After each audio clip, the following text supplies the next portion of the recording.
kilómetro y medio.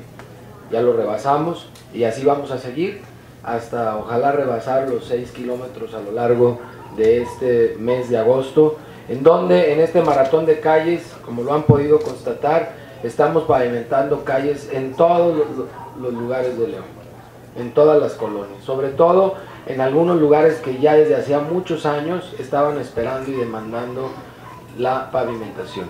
Y ahora nos tocó esta calle Jícama, donde también Mario hace un rato nos comentaba que hay otras acciones de mantenimiento de vialidades que estamos haciendo aquí en Las Mandarinas, como la colocación también de unos topes que se solicitaban y se vio técnicamente que era sustentable.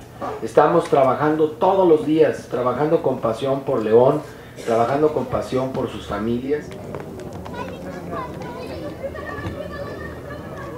Ay, cabrón. Caminen.